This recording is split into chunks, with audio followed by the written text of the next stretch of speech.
mes chers amis, bienvenue dans Vive l'Europe. Aujourd'hui, je suis aux côtés de Romain. Bonjour Romain. Bonjour Daniel. Merci d'avoir accepté mon invitation. C'est un plaisir. Un plaisir de vous recevoir dans Vive l'Europe. Alors vous êtes directeur ou responsable du développement de l'Institut Iliade. On va faire les choses dans l'ordre. Qu'est-ce que l'Institut Iliade, pour ceux qui ne connaîtraient pas l'Institut? Beaucoup de gens ne connaissent pas, donc ça me fait un plaisir de le présenter. Donc l'Institut Iliade a été fondé symboliquement au sommet du Mont Olympe, au solstice d'été 2014, suite au geste sacrificiel de Dominique Vénère, qui avait fait un certain retentissement à Notre-Dame de Paris, et qui nous invitait à réveiller les consciences, les âmes, les corps.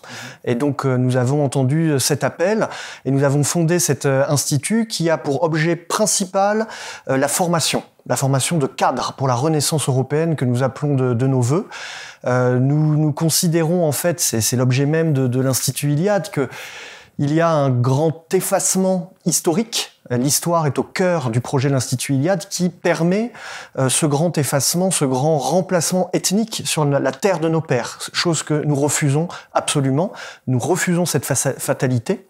Et face à cet effacement historique de notre mémoire, ce grand remplacement ethnique, il s'agit de s'armer, notamment intellectuellement. Notre intuition, c'est que face à ces défis, face à cet écroulement qui d'une certaine façon a déjà commencé, il faut cultiver ce qui fait notre force, notre génie propre. Pourquoi les Européens ont inventé tant de recettes scientifiques, ont exploré tant de territoires à la fois spatiaux mais aussi poétiques, artistiques? Pourquoi ont-ils été de si grands bâtisseurs de ce génie européen?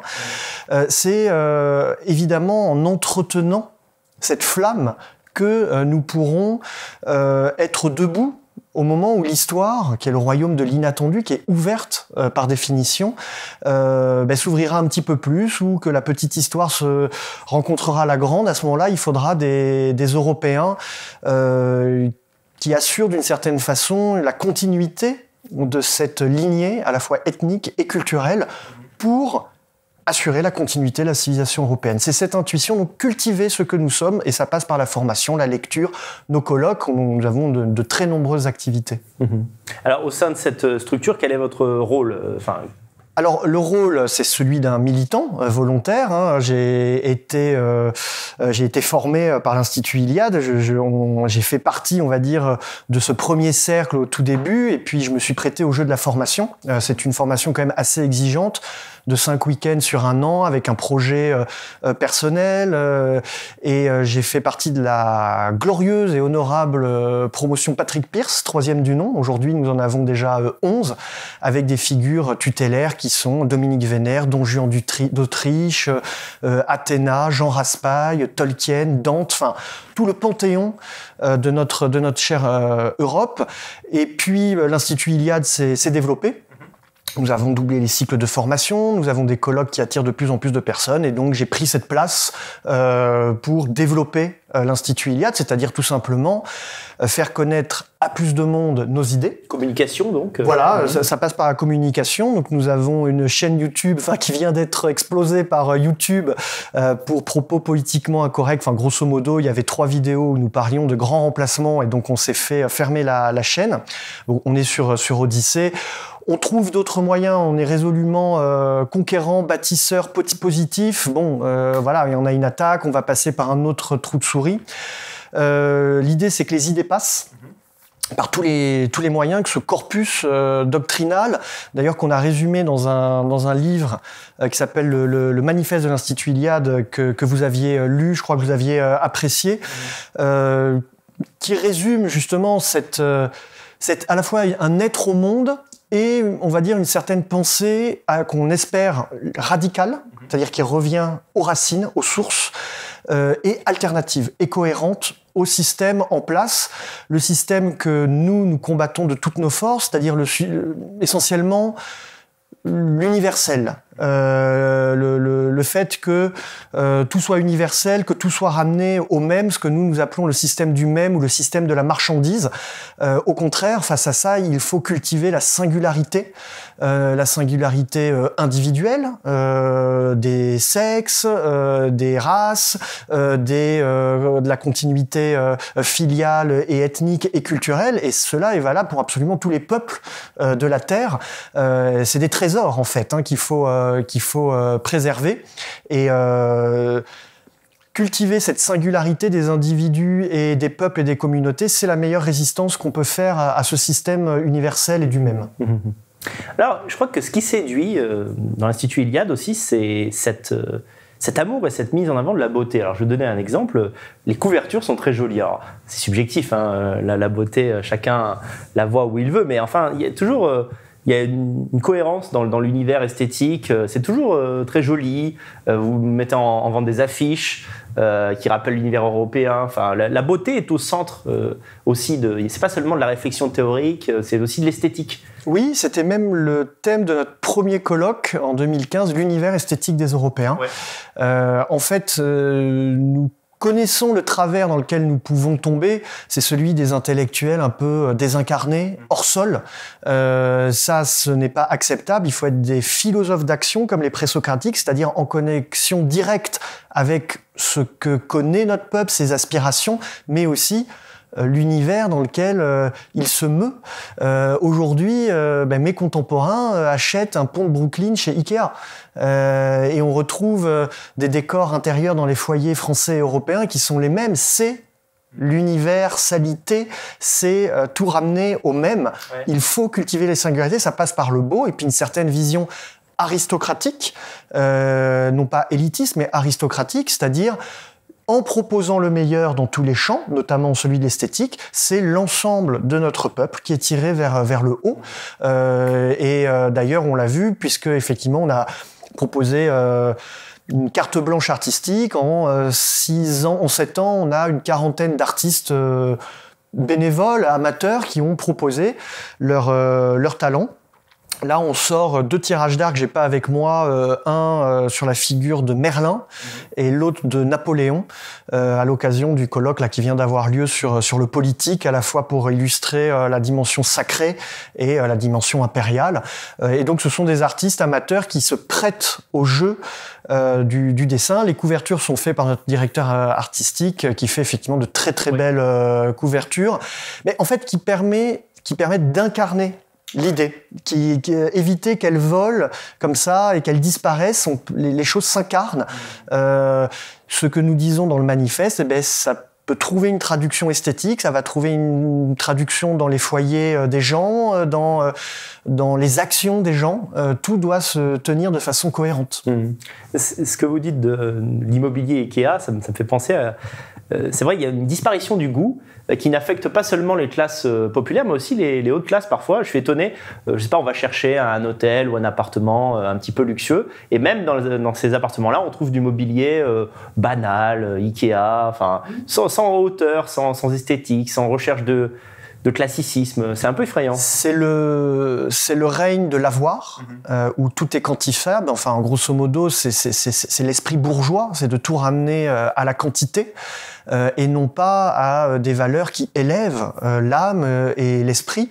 Ce, évidemment, à quoi nous aspirons, c'est-à-dire à l'être profond, l'être spirituel, l'être enraciné face au monde de l'avoir, qui évidemment est celui qui domine aujourd'hui, à la fois le monde de la technique et de l'argent, ce monde très en partie anglo-saxon et bourgeois, on va dire, qui domine sur la planète.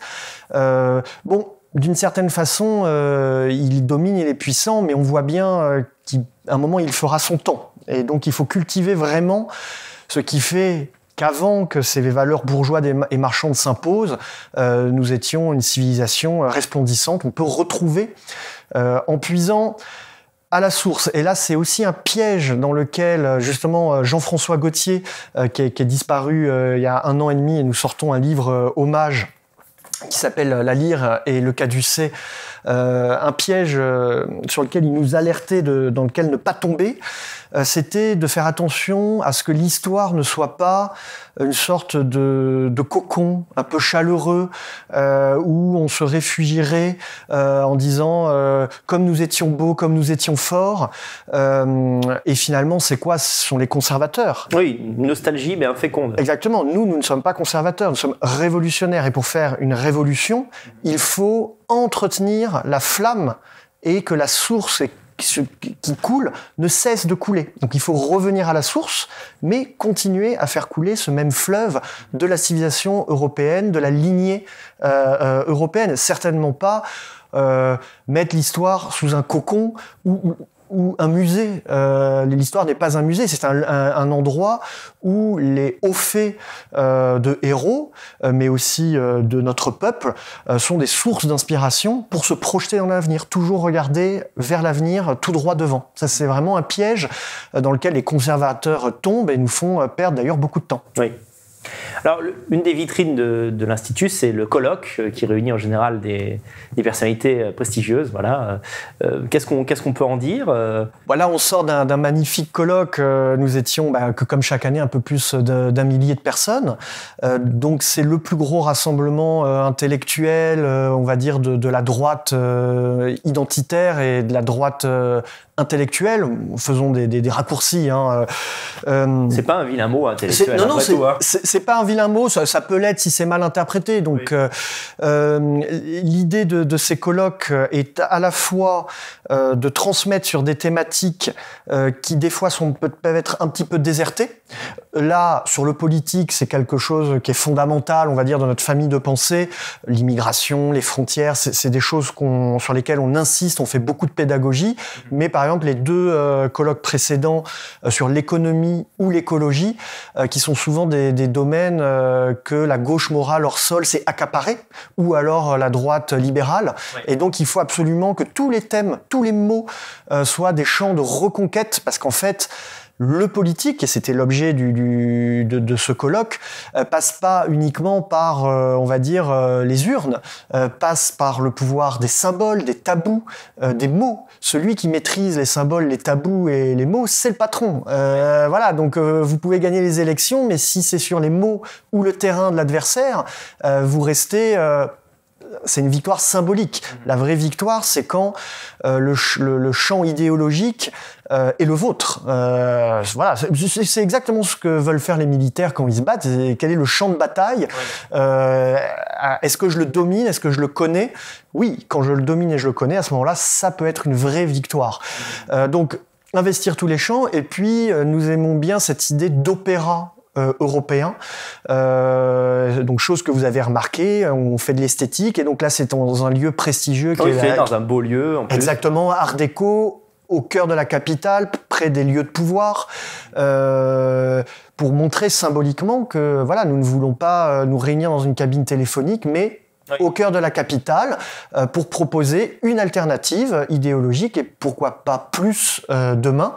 Donc les symboles sont fondamentaux dans tout. Et donc le faire par exemple dans un beau lieu au cœur de la capitale, c'est un symbole important pour nous.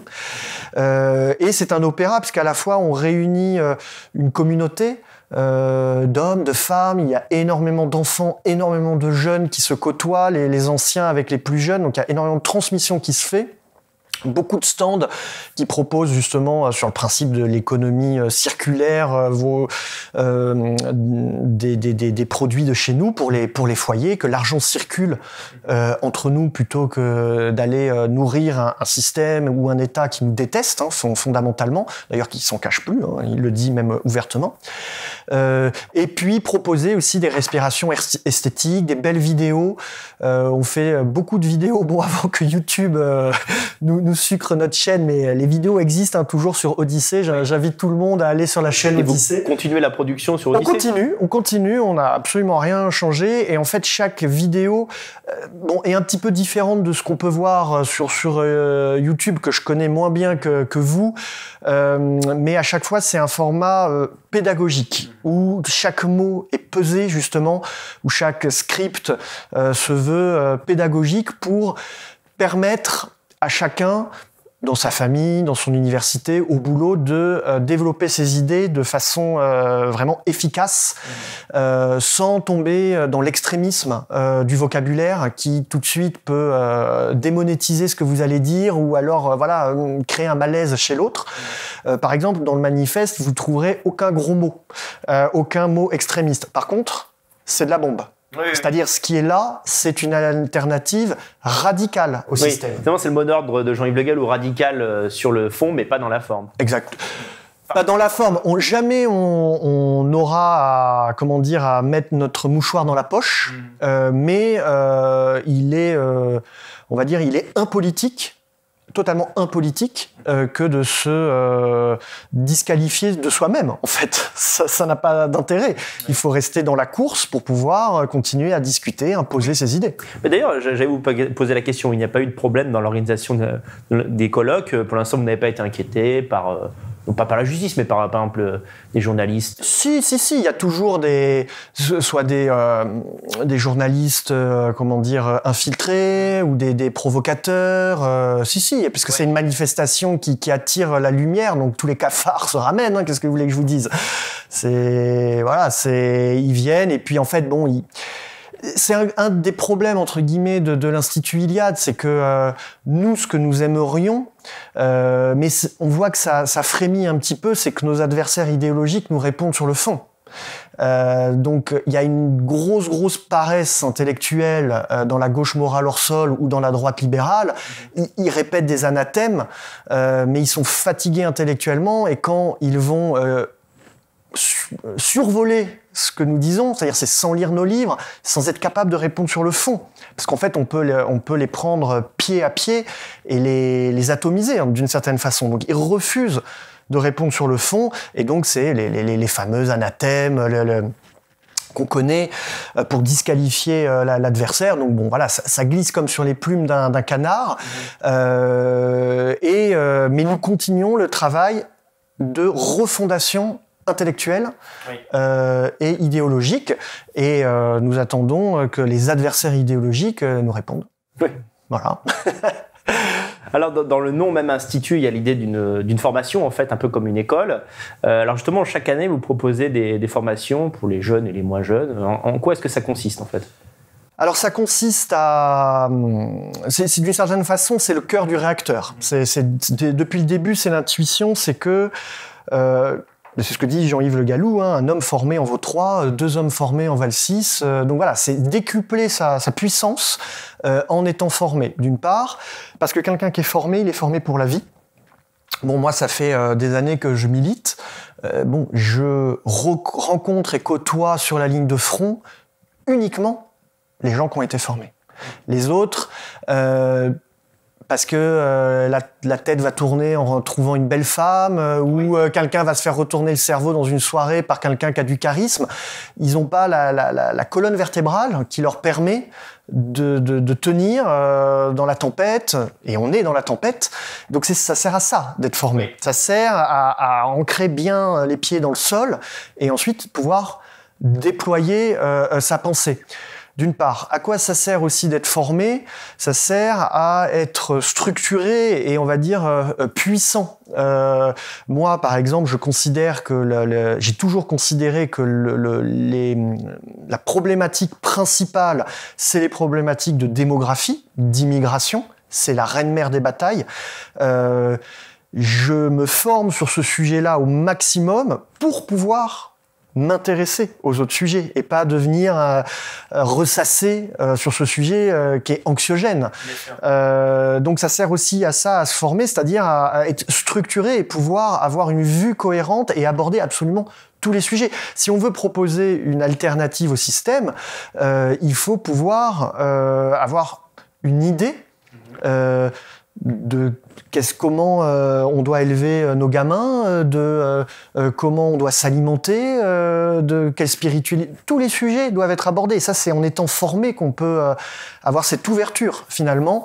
Sans formation, on va soit répéter des mantras, soit vite paniquer, ou alors focaliser sur un sujet. Or, la vie, c'est pas ça. Elle est complexe. Elle est fondamentalement complexe. La pensée européenne est très complexe. C'est ce qui fait notre spécificité, justement. C'est que Jean-François Gaultier le disait, c'était la ligne de crête de la civilisation européenne, c'est l'alliance des contraires.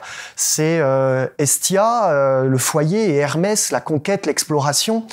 C'est une civilisation de bâtisseurs, de guerriers, d'explorateurs, et en même temps d'une grande sensibilité. Je veux dire, la plus belle poésie se trouve en nous. Cette alliance des contraires, fondamentalement, c'est complexe. C'est quelque chose de très difficile. Donc, c'est en étant formé qu'on peut s'accaparer notre civilisation au plus près. Et donc, la formation, c'est de grands mots dans la pratique. C'est une formation qu'on veut sélective, c'est-à-dire que donc on n'a rien contre la sélection, au contraire, elle est positive. C'est des promos de 20 personnes. On reçoit à peu près, pour 20 personnes, on reçoit à peu près 60 demandes, 40 dossiers complets, puisqu'il y en a une vingtaine, bon, finalement, il se rend compte que ça va pas le faire. Et sur ces 40 dossiers, on sélectionne 20 personnes. Et ces 20 personnes... C'est intéressant l'aspect sélectif, c'est-à-dire déjà pour prétendre entrer, il faut déposer un dossier, il y a une démarche. Quelqu'un déjà, il doit démarcher l'Iliade en disant « je veux être formé ». Il doit faire cette démarche-là. Donc, il reçoit un questionnaire qui est long, de 4 pages, où il explique ses motivations, etc.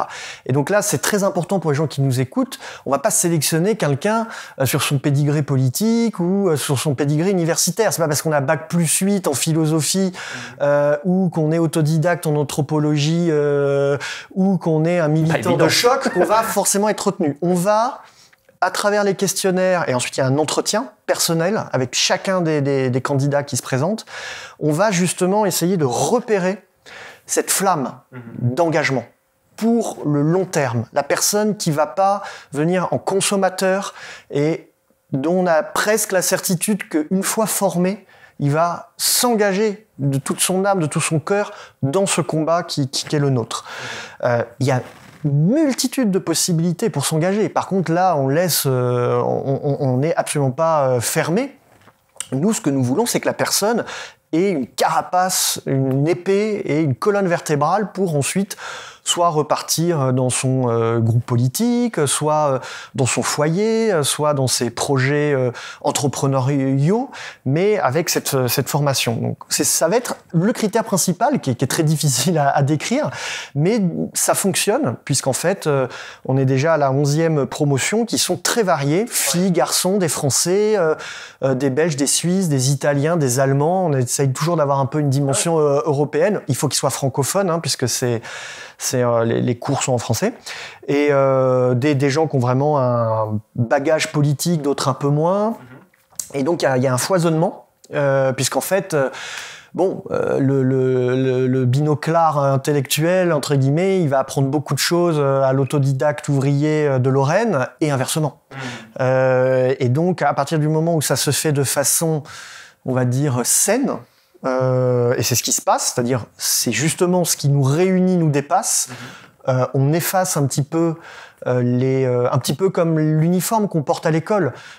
C'est pas fait pour uniformiser ou faire disparaître les différences. C'est justement au contraire pour faire apparaître le caractère, la personnalité de chacun.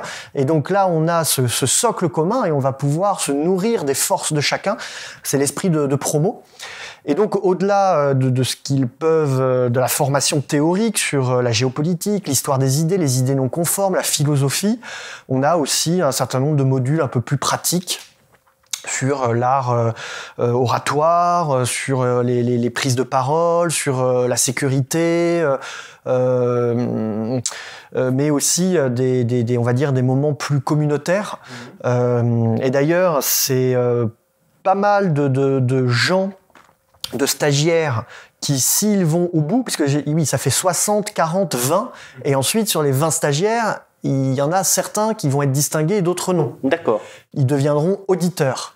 Et donc, on va dire sur 20 stagiaires, sur les premières promos, sur 20 stagiaires, il y en avait 10 qui devenaient auditeurs, donc qui devenaient distingués, c'est-à-dire que qu'est-ce que ça veut dire en fait, devenir auditeur ? Ils suivent l'ensemble du cursus, d'une part, donc ils ratent pas une minute, ils rendent leur projet personnel, et ils ont une attitude correcte, c'est-à-dire noble, qualité d'écoute, exactement, poli, voilà, ils se tiennent bien. Et donc justement, un peu comme dans une grande école, on a, au fur et à mesure que l'Institut Iliade s'est développé, on a mis en place les moyens pour qu'il y ait plus de gens qui arrivent à réussir. Et donc aujourd'hui, sur 20, il y en a quasiment 16, 17 qui sont distingués.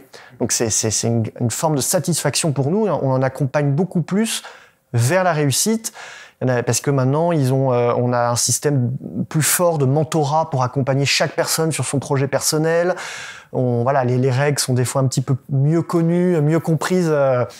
Voilà. Donc, vous n'avez pas fait comme l'Éducation nationale, vous n'avez pas baissé les critères pour que tout le monde ait le bac. Au contraire, on a fait exactement le contraire. On a essayé d'élever le niveau pour tirer tout le monde vers le haut. Et voilà, donc ce cursus se déroule, et puis ensuite on est distingué devant la communauté de l'Iliade comme un auditeur, et ensuite ces auditeurs, certains s'engageront peut-être un petit peu plus dans les activités de l'Iliade, puisqu'à force du développement, ça fait partie de mes responsabilités, on a développé des choses à côté, qui sont un ensemble de catalogues de missions, qui permettent dans des champs, soit auprès d'amis, soit au sein de l'Iliade, de monter des associations, de monter des entreprises, de monter des médias, de s'investir, on va dire, dans la vie civile. Et donc, on a même créé un incubateur. D'accord. Qui, comme les entreprises ou l'université, qui s'appelle le NI. Et ça fonctionne un peu comme un incubateur classique. Et donc les auditeurs qui ont des projets un peu plus aboutis, d'entreprises, d'associations, ils se présentent devant un jury qui est composé de chefs d'entreprise, vraiment d'experts dans leur domaine, avec un projet, non pas une idée, mais un projet déjà un peu amorcé. Et nous allons les aider en leur mettant à leur côté des experts en comptabilité, stratégie marketing, que sais-je, pour que leur projet devienne une réalité et devienne une entreprise. Et donc ça fonctionne. Là, il y en a une, elle a présenté son projet il y a 1 an. Elle a passé toutes les étapes. Là, depuis 1 an, elle a déjà levé 300 000 euros de budget. Elle est déjà à 2 salariés. Donc voilà, c'est le but d'autonomie. Donc elle dépend plus. C'est plus des gens qui dépendent leur salaire ne dépend plus d'entreprises ou d'un État, des fois au nid, mais on crée les conditions de l'indépendance finalement. De l'indépendance. C'est comme les idées. Si à un moment on veut proposer une alternative, il faudra bien qu'il y ait des fonctionnaires, il faudra bien qu'il y ait des chefs d'entreprise, il faudra bien qu'il y ait des gens autonomes qui sachent faire. Et donc permettre à des projets de devenir culturels ou d'entreprises de devenir autonomes, ça va dans le bon sens. Il y a un exemple que j'aime bien donner, c'est celui du guide du routard. Ça, quand même, à la base, c'est 2 gros fumeurs de joints gauchistes qui partent au Népal, à Katmandou. Donc on se dit, ils font leur truc dans leur coin. Non, ils font pas leur truc dans leur coin. Leur petite balade, ça a transformé le tourisme mondial. Et c'est devenu une entreprise extrêmement puissante qui charrie des millions et des millions d'euros et surtout qui a donné le là à tout un secteur économique. Donc un projet culturel, une initiative culturelle peut changer la face du monde. Et c'est ça l'esprit qui anime les projets. C'est un très bon exemple. Ouais. Et donc la formation, c'est cela. C'est 1 fois par an, c'est ça? Je vous ai pas demandé. Alors, au début, on en faisait 1 par an, et donc là, comme on a beaucoup de demandes, on a doublé le cycle. Donc maintenant, il y a deux promotions. Donc, pour les gens qui nous suivent, ils vont sur le site de l'Institut Iliade, onglet formation. Et maintenant, on a même créé une autre formation, donc pour les 18-23 ans. Ok. Et là, c'est sur un week-end. Là, grosso modo, là, on en est déjà au 5e week-end. Le prochain est le 11 et 12 juin. Donc, il y a quasiment plus de place, mais il en reste. Donc, si vous voulez vous inscrire, c'est le moment. Donc, il faut avoir entre 18 et 23 ans. Là, c'est l'esprit un peu différent. En fait, on s'est rendu compte que y avait toute une jeunesse qui soit s'engageait en politique, mais un peu tout fou, tout neuf. Et donc, justement, par définition, ils sont tout fou, tout neuf. Il leur manque un peu de colonne vertébrale. Donc, en un week-end, on essaye de les structurer au maximum pour qu'ils puissent être efficaces. Mais Au début, c'est surtout, on s'est rendu compte qu'il y avait énormément de 18, 20, 21, 22 ans qui étaient confrontés au rouleau compresseur à l'université, dans leur école, dans leur famille. Et donc, on a dû même lancer un cycle de fin. C'est un week-end de formation pour les 18-23 ans. Oui. On s'est rendu compte que des jeunes gens, des jeunes femmes étaient confrontés au rouleau compresseur. Quand je dis un rouleau compresseur, c'est du politiquement correct, woke. Et donc, ces jeunes-là, à l'université, dans leur famille, au boulot, on doit leur donner des cartouches pour apprendre à ne pas s'excuser, à être fiers de leur tradition, de leur histoire, à maîtriser le langage et le vocabulaire pour répondre. Surtout, ce qui se fait, voilà, le corpus idéologique que nous défendons sur la singularité de notre civilisation, les différences entre les sexes, tout ne vaut pas tout, sur la repentance qu'on leur inculque. Non, ils ne sont coupables de rien, ils peuvent même être très fiers de leur héritage. On a sorti un autre livre, excellent livre que j'ai lu, que vous avez lu, Le privilège blanc qui veut faire la pause européen. C'est le premier livre en français sur ce phénomène-là, qui vient en sous-main, en fait, qui vient des constructeurs français, Foucault, Derrida, enfin avant de l'école de Francfort. On oublie qu'avant d'être aux États-Unis, cette pensée vient de la France. Ah oui. Et elle revient en boomerang, mais avec la folie, l'hystérie des Américains. Enfin, je veux dire, c'est quand même des tarés. Ça revient décuplé de façon totalement hystérique en France. Et comme malheureusement la France et l'Europe, des fois, on se demande si c'est pas un dominion ou le 53e État américain, ça déroule très très facilement. Ça rentre dans les universités avec des agents américains. Rokhaya Diallo, c'est un agent payé par les États-Unis pour diffuser cette pensée au maximum de subversion. C'est une pensée subversive. Les Américains savent très bien ce qu'ils font. Plus ils sapent les fondements, ils ont une grande méfiance de nous, en fait. Ils veulent tout faire pour que il n'y ait pas qu'on se relève spirituellement, économiquement, qu'il n'y ait pas de puissance européenne. Ils craignent évidemment ça. Donc tout ce qui est fait pour saper la confiance, saper cette fierté, ils appuient dessus. Et donc, ce rouleau compresseur, il faut donner des cartouches à nos jeunes hommes, à ces jeunes hommes et jeunes femmes. Donc, c'est un week-end. Et donc, 11-12 juin le prochain. Et donc, sur le cycle qu'on appelle général, qui dure 5 week-ends d'octobre à juin. Donc, c'est maintenant deux promos. Donc, 2 promos de 20. Et là, la fin des inscriptions, c'est le 15 juin. Donc, on a déjà pas mal de dossiers. Au colloque, là, on en a eu énormément, mais il reste encore de la place. Donc, vraiment, n'hésitez pas. Je peux dire aussi que nous avons donc un système de bourse. Donc, l'argent ne doit pas être un frein à la formation. Si la personne nous dit, voilà, je veux être formé, mais je n'ai pas les moyens parce que je suis soit ouvrier, soit étudiant, soit j'ai besoin qu'on m'aide à payer le transport, on étudie et il y a des systèmes de bourse qui fonctionnent très très bien. Et voilà, c'est très varié. C'est vraiment là dans la promo en cours, on a un ouvrier métallurgiste lorrain. Il n'a pas les moyens, on l'aide. Ouais. Un universitaire qui fait sa thèse, il n'a pas de revenus, donc on l'aide. Quelqu'un de très brillant qui vient de Pologne, on l'aide sur les billets d'avion. Voilà. Au système de bourse, l'argent ne doit pas être un frein. Il y a aussi une notion de mérite qui est intéressante, c'est-à-dire les meilleurs profils sont aidés à continuer. Bien sûr, c'est-à-dire si on passe voilà, c'est du donnant-donnant. C'est-à-dire la personne fait la démarche de se former, mais c'est tripes en disant voilà, moi j'ai envie d'être formé pour telle et telle raison, voilà l'amour que j'ai de la civilisation européenne.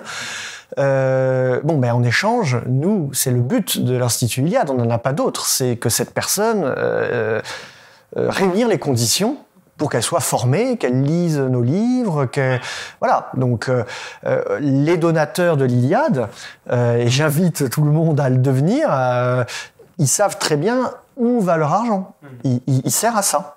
Il sert aux bourses pour aider les jeunes stagiaires, il sert pour les colloques, il sert... Par exemple, l'argent des donateurs, ça sert à ça.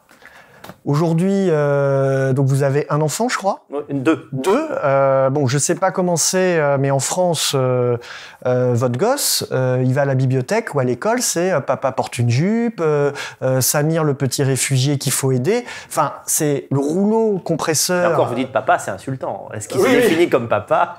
Voilà. Et tout ça est subventionné par l'État. Oui. Parce que la personne qui écrit papa porte une jupe, personne n'achète ça. C'est parce qu'il est subventionné par l'État qu'il se retrouve dans les librairies municipales. C'est comme Libération. Il est acheté par les ministères, par Air France. Donc là, énormément de numéros sont achetés, subventionnés. Bon, ben nous devons faire la même chose. Et une partie des dons sert à subventionner une contre-attaque sur les livres jeunesse. Donc on a sorti une dizaine de titres. Là, c'est les 2 derniers. Cantorix, le forgeron des dieux, et Surcouf, le corsaire invincible. Donc c'est des modèles, tout simplement, pour nos enfants. Donc ce sont des fictions qui évoluent dans un univers purement européen. Exactement. Cet âge-là, il est très très important. Vous savez qu'il y a une attaque frontale sur nos mythes et légendes. Et là aussi, c'est un terrain de bataille terrible, proposé pour le Seigneur des Anneaux, des Noirs, des Nains pour Cyrano, enfin tout ça est totalement absurde. Et d'ailleurs, c'est très peu vu. Oui, c'est très peu vu. C'est très critiqué, y compris par des gens qui ne sont pas forcément de nos milieux. Voilà, mais il y a un bruit de fond qui fait que par lâcheté, les élites vont se conformer au sens du vent. Oui. On dit voilà. Un exemple, au nom du politiquement correct, il y a un studio américain qui a dit il y a eu une vague woke, il y a 1 an et demi ou 2 ans sur Autant n'emporte le vent. Ah oui. Film, je crois, le 2e film le plus vu au monde. Et le studio, au nom du politiquement correct, l'a sorti de son catalogue. Oui. Bon, il l'a réintégré 15 jours après. Ça, pourquoi c'est intéressant? Ça veut dire qu'ils sont prêts, au nom du politiquement correct, ils sont prêts à se séparer d'œuvres de qualité. Oui, bien sûr. Donc, nous, notre responsabilité, c'est de protéger ces trésors, ces livres, ces contes, ces légendes, ces films, ce patrimoine. Ils en veulent plus. Il faut créer les conditions économiques pour les récupérer dans nos catalogues. Exact. Et en plus, c'est des machines à fric. Donc, je veux dire, si tout le monde veut voir Autant n'emporte le vent, et si au nom du politiquement correct, ils n'en veulent plus, c'est à nous de le récupérer. Oui, c'est vrai. Voilà. Et cette logique, cette démarche, à mon avis, on doit tous l'avoir en tête. Il faut être en position de force, une sorte de force tranquille, conquérante, et un des paradoxes du politiquement correct et de tout, on va appeler ça le politiquement correct, c'est que ils font plein d'erreurs. Au nom de la morale et au nom de l'idéologie, ils se séparent de choses qui au contraire fait un consensus pour les gens. Et ce que vous dites est très intéressant, je le dis, je répète souvent à mon public, à mesure que les univers purement européens seront rares, eh bien, ils deviendront précieux et les gens se les arracheront. Et ça, j'en suis persuadé, d'ailleurs, ça a déjà commencé. C'est une évidence pour moi. Il faut continuer à alimenter cet univers. Il y a Grimm et Perrault, au XIXe siècle, ils popularisent des contes et légendes qui venaient du fond des âges. Mais ça aurait pu disparaître. Nous, notre responsabilité, c'est que le fil de notre civilisation, que la source s'écoule continuellement.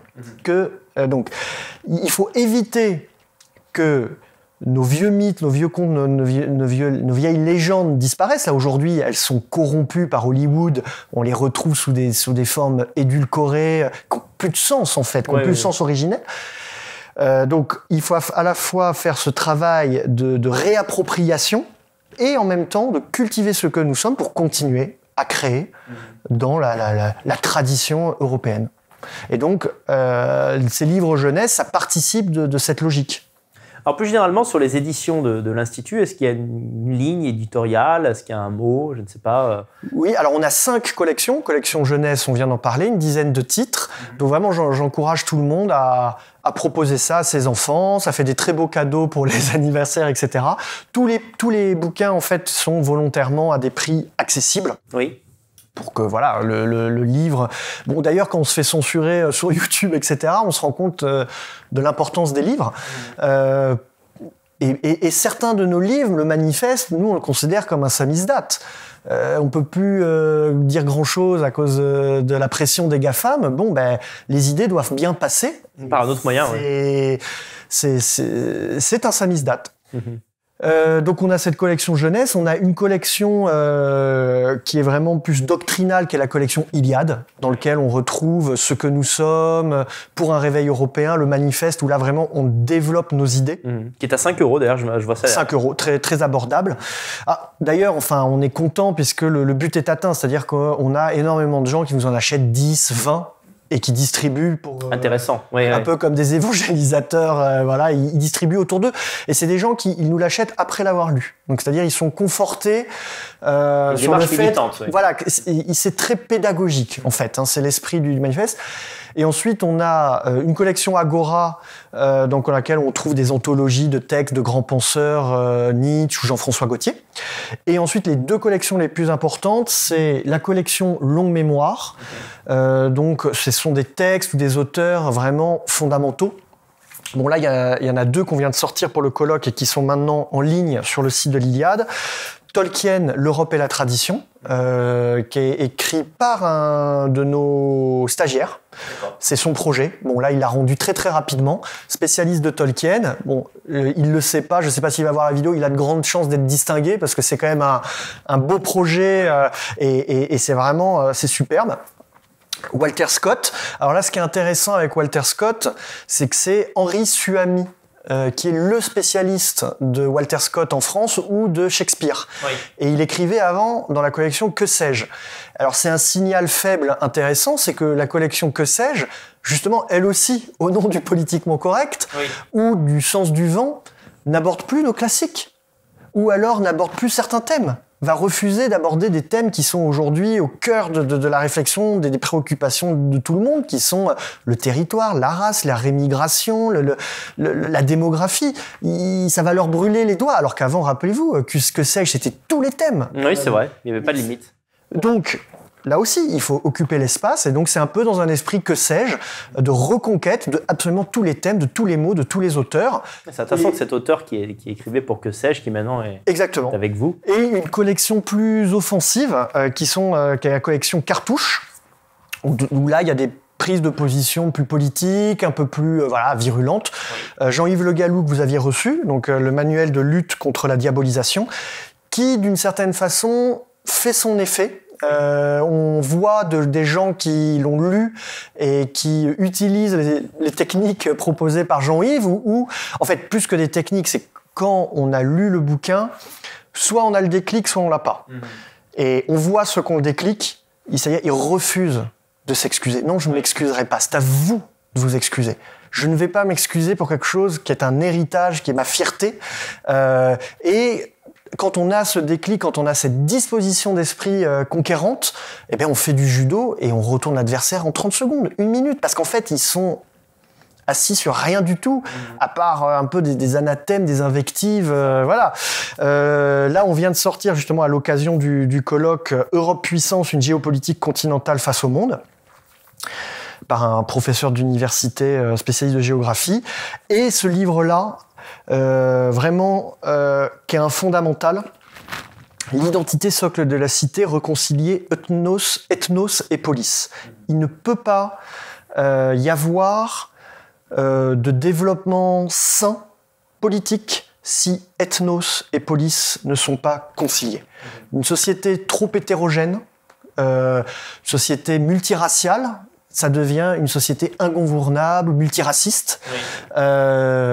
Et il faut absolument que ethnos et polis soient alignés pour que la politique de civilisation, une politique culturelle, une politique enracinée, de tradition spirituelle puisse se déployer. Sinon, c'est impossible.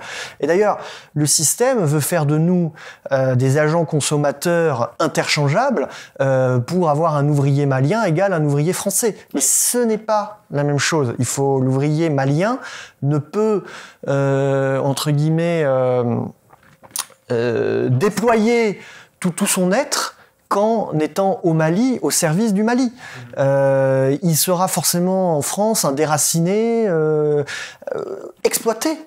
exploité pour simplement sa force mécanique à ramasser les poubelles ou être sur mais il ne le fera pas pour la grandeur de son pays, pour que Renault soit vendu partout dans le monde. Il s'en fiche.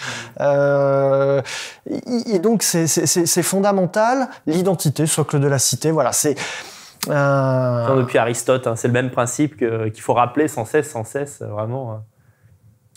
Alors, j'ai l'impression, en vous écoutant, que finalement, une des caractéristiques de l'Institut et du mouvement que vous avez créé, c'est l'optimisme.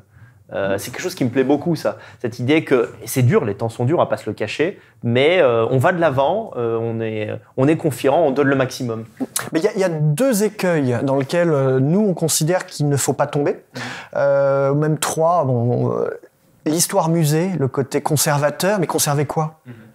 Conserver quelque chose qui, de toute façon, ne sera jamais pareil, puisque par définition, il suffit d'observer la nature et les civilisations humaines ont une forme organique et naturelle. Et surtout l'Europe, hein. L'Europe c'est le mouvement. Voilà, il y a un déploiement dynamique. Ce qui est important, c'est de consolider la source et la base sur laquelle ce déploiement se fait. Mais on ne retrouvera jamais nos petits papis avec les casquettes de Gavroche. C'est fini.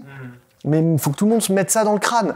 Et c'est se fourvoyer que de croire à ça. Premier écueil. Deuxième écueil, c'est la collapsologie, c'est-à-dire le côté un peu messianique, tout va s'effondrer, et puis le jour où tout va s'effondrer, on verra bien, ou alors il faut couler, et puis quand je suis au fond de la piscine, je vais pouvoir remonter. J'ai horreur de ça. D'une certaine façon, l'effondrement a commencé.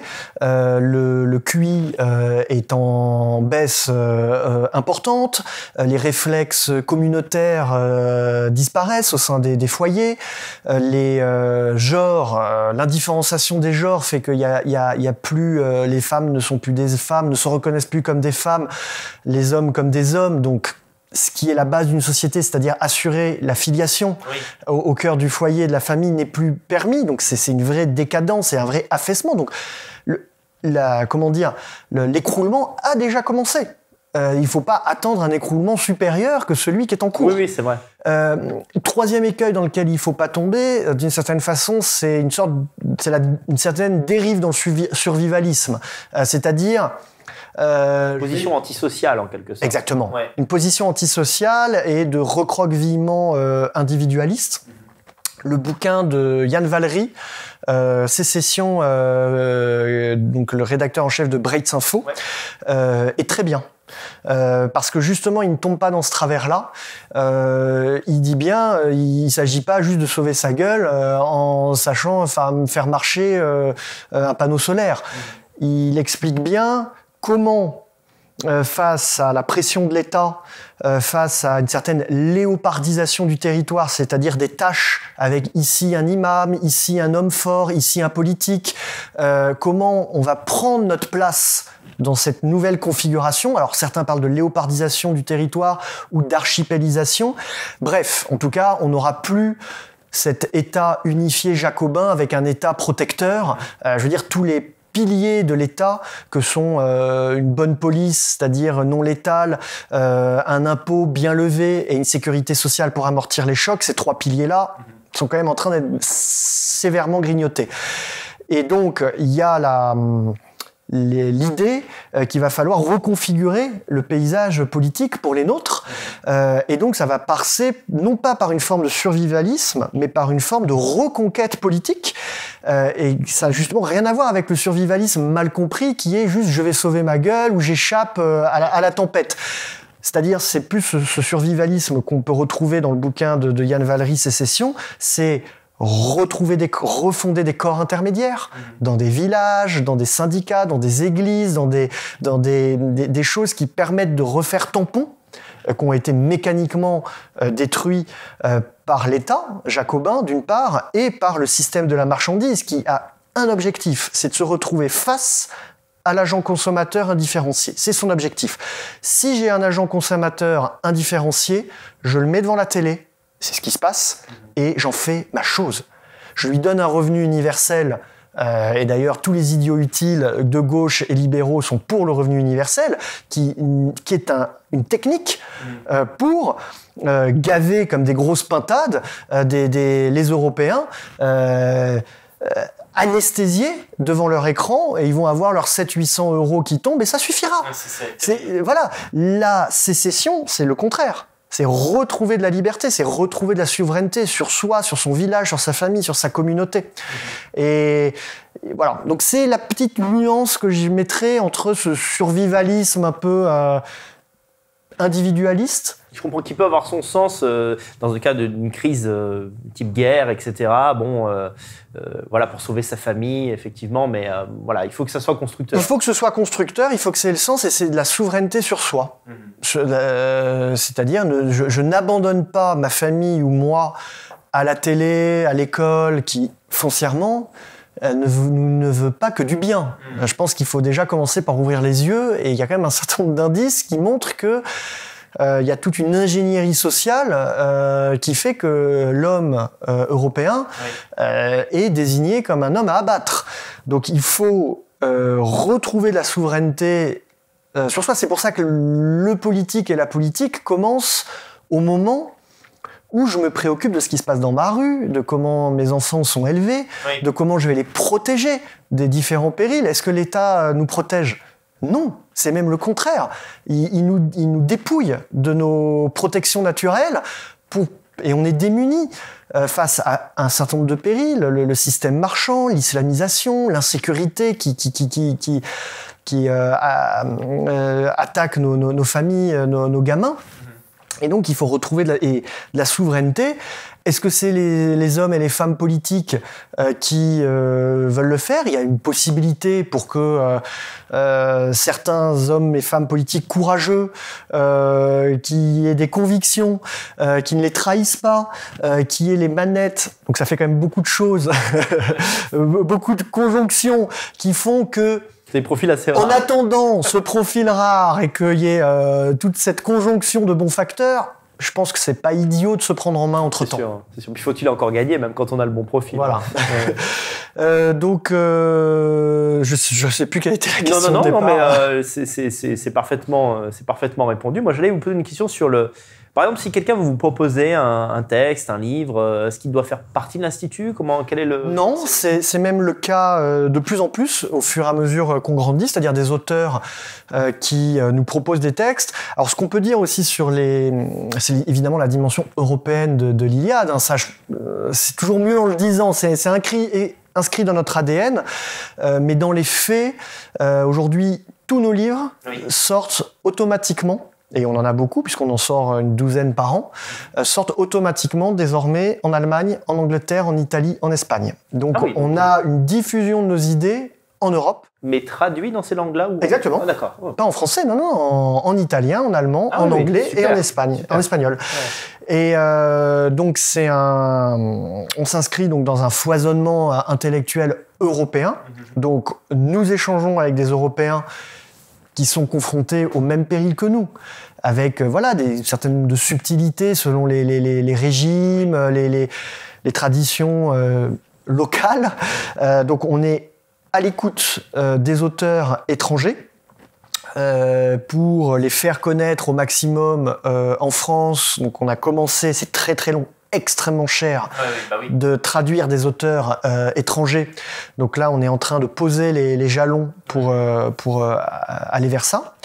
Et donc oui, nous recevons des textes. Alors quand on reçoit des textes qu'on publie sur le site internet ou alors qu'on a des propositions de livres, donc ça passe, on va dire, sous les fourches codines de la police politique de l'Iliade, si j'ai envie de dire. C'est normal. Est-ce que notre appréhension du monde, de l'Europe et surtout notre façon de faire, est-ce que le texte et le livre va se retrouver dedans ? Il ne faudrait pas trahir à ce qu'on essaye méthodiquement de fonder. Et donc, il y a certains textes qui ne passent pas, certains textes où on fait un aller-retour. L'idée, c'est vraiment à chaque fois que on peut parler de tous les sujets, mais ça doit s'inscrire dans une vision civilisationnelle avec une profondeur historique et une vue sur le long terme. Voilà. Ce qu'on retrouve beaucoup aujourd'hui sur Internet, sur YouTube ou dans les bouquins, malheureusement, c'est un peu la chronique de notre chute, la chronique de notre décadence. Bon, ça, c'est quand même super anxiogène. Oui. Puis ça a été fait de nombreuses fois. C'est d'ailleurs fait de façon salutaire. Je veux dire, quand je pense à F. de Souche ou Oberton, les deux, en tant que journalistes ou en tant que revue de presse, ils ont fait un travail hallucinant d'éveil sur l'insécurité, sur les périls migratoires, etc. Nous, c'est pas ce que nous faisons. Nous, c'est un travail de refondation intellectuelle et surtout d'éthique de la tenue pour former des cadres de la Renaissance européenne. Donc voilà, les textes ou les livres doivent s'inscrire dans cette logique. Alors, pour résumer, alors comment l'activité principale est sur le site internet, c'est là qu'on peut voir on rebondit sur tout en fait. C'est la porte d'entrée, c'est le site internet où vous allez pouvoir être orienté. Ensuite, pour participer à nos activités, donc là, ça y est, c'est trop tard, le colloque vient de passer, vous avez raté votre tour, c'est une fois par an. On travaille depuis déjà 6 mois sur le thème de 2023, donc c'est sérieux ce que nous faisons, c'est vraiment un travail sérieux. Ça sera, selon moi, après le premier sur l'univers esthétique des Européens, c'est le plus prometteur de tous nos colloques sur le changement anthropologique de l'homme. Donc ça va interroger à la fois la technique, ça va interroger les phénomènes d'autodomestication. On connaît tous ce loup qui, quelques générations plus tard, du fait de la domestication, de la sélection de l'homme, se retrouve un petit Yorkshire à sa mère avec un nœud dans les cheveux. Mais c'était un loup avant. Qu'est-ce qui se passe, nous, avec les phénomènes d'autodomestication ? On s'autodomestique et on est en train de s'affaiblir et devenir des petits Yorkshire à sa maman, nous-mêmes. C'est quand même incroyable et complètement nouveau comme phénomène. Les phénomènes de néoténie, qui sont extrêmement intéressants et paradoxaux. Les hommes, contrairement aux autres espèces animales, ont des bébés qui sont absolument pas protégés. Je veux dire, si on les chauffe pas, si on les nourrit pas, ils sont pas autonomes du tout. À l'affût de la moindre bête sauvage ou de la moindre intempérie. Donc c'est parce qu'on est fragile qu'on est fort. On a dû inventer des structures, des institutions. Ça, c'est Arnold Gehlen, qui est mal connu en France, qui est un auteur absolument fondamental, qui a écrit L'Homme. C'est parce que nous sommes fragiles que nous avons inventé des structures, des institutions qui nous protègent. Sauf que, et d'une certaine façon, les institutions, la culture, c'est la nature de l'homme. C'est sa nature profonde. C'est que notre nature profonde, c'est pas notre instinct, c'est le fait, justement, d'inventer des systèmes culturels et des institutions.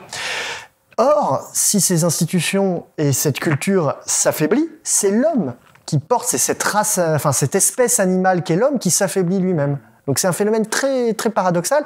Et la néoténie, on voit, il y a quelque chose, un phénomène, je ne sais pas si vous vous rendez compte dans la rue, vous êtes confronté à des jeunes de 20 ans, de 25 ans, qui ont des visages de femmes, qui sont glabres, qui n'ont pas de muscles, qui n'ont pas de colonne vertébrale, moi je suis pas musclore, mais bon, j'essaye de me tenir. Et on est confronté à des jeunes... Je pense qu'en fait, vous avez un aspect d'intellectuel, mais vous ne ressemblez pas à une femme. Voilà, j'espère. Non, mais je vous le dis, pas du tout. J'espère, et baladez-vous dans la rue, il y a un affaiblissement physique qui se constate des Européens. Donc il y a un changement anthropologique. Aujourd'hui, là, ça y est, je pense que mon beau-père est dentiste. Il me dit que maintenant, quasiment plus jamais, il opère des molaires qui servaient à arracher la viande. On n'en a plus besoin. Donc, on voit bien que l'évolution de nos systèmes de fonctionnement fait qu'on change anthropologiquement. Ça ne veut pas dire que c'est pas bien. Ça veut dire qu'on change. La question se pose. La question se pose, et donc c'est le travail de l'Iliade, c'est de constater quels sont ces changements anthropologiques, concrètement, en quoi ils consistent, et quelles conséquences il faut en tirer, et donc quelles armes, éventuellement, on peut en tirer, quelle orientation philosophique, spirituelle et politique il faut tirer de ces changements anthropologiques pour garder la main. C'est vraiment en ayant une connaissance fine des affrontements en cours ou des changements en cours qu'on peut prendre la main. C'est l'idée. Donc voilà, le colloque, venez au colloque et inscrivez-vous aux formations. Vous pouvez acheter nos livres. La porte d'entrée manifeste 5 €. Et ensuite, selon les sujets... On les trouve aussi souvent à la Nouvelle Librairie. Voilà, c'est un de nos partenaires. Il y a également, nous avons lancé un portail qui s'appelle citatio.eu, de citation. Alors, la différence avec les gros mastodontes que sont Even ou Babelio, qui sont assis sur des grands groupes comme Le Monde, Le Nouvel Observateur, etc., c'est qu'à la différence d'eux, 100% des citations que vous trouvez sur Citatio, c'est des citations qu'on assume, donc dans lesquelles on se reconnaît, d'une part. Tout est parfaitement sourcé, donc c'est un travail de fond et précis et scientifique. Contrairement, vous allez sur Even, la même citation est affectée à 4 ou 5 auteurs différents. Ça m'arrive souvent. Voilà. Donc ça, c'est important parce qu'en fait, tout le monde cherche des citations. L'étudiant, vous, quand vous pouvez préparer votre émission, ou vous voulez trouver qu'un remercier. Donc citatio.eu, c'est un bon... Ah oui, intéressant. Un bon moteur. Et puis voilà, on est à l'écoute des initiatives qui iraient dans le sens de l'ILIAD, initiatives culturelles, littéraires, idéologiques. On est à l'écoute pour, à nos petits moyens, soit donner une caisse de résonance, soit accompagner. Le nid aussi, c'est-à-dire les gens... même si c'est vrai que 80% des projets sont ceux de nos auditeurs, il y a une petite place, et c'est le cas déjà, de gens qui n'étaient pas formés par l'Iliade, mais qui avaient un projet compatible. Et ils sont présentés leur dossier. Et il y en a un qui est actuellement en cours qui passe les étapes. Donc, si vous avez un projet, pas une idée, c'est-à-dire avec un chef de projet, d'association, d'entreprise, de production. C'est vraiment très large à partir du moment où ça s'inscrit dans la défense et la promotion de notre civilisation chérie, cette civilisation européenne. Si ça passe le jury sur des critères techniques, on va dire formel, à ce moment-là, vous serez accompagné, même financièrement, par des experts, etc. C'est le but. Donc ça, c'est aussi une porte d'entrée. Puis voilà, ça fait quand même beaucoup. Non, bah, bien sûr, Faut pas se disperser. Nous, le cœur de ce que nous faisons, c'est la formation et la transmission à travers les colloques et les livres et nos formations d'une vision du monde qui n'est pas simplement intellectuelle, c'est aussi un être au monde, une façon de se comporter, une éthique de la tenue. Voilà, rappelez-vous de Dominique Vénère qui a une figure tutélaire pour l'Iliade. À la fois, il a diffusé des idées, il les a travaillées, mais c'était aussi un homme d'action. Et puis il avait une tenue, il avait une spiritualité. C'est fondamental. Il faut être complet. Il faut être complet. Oui. On a fait un joli tour d'horizon. Vous trouverez en description de la vidéo un lien vers le site de l'Institut Iliade et également vers la chaîne Odyssée, puisque c'est là que vous êtes maintenant, de l'Institut. Romain, merci. Merci pour la clarté de la démonstration. Merci Daniel de me donner cette petite tribune. Avec plaisir. Et je vous dis à très bientôt les amis dans Vive l'Europe. N'oubliez pas de liker et de partager cette vidéo. À très bientôt les amis.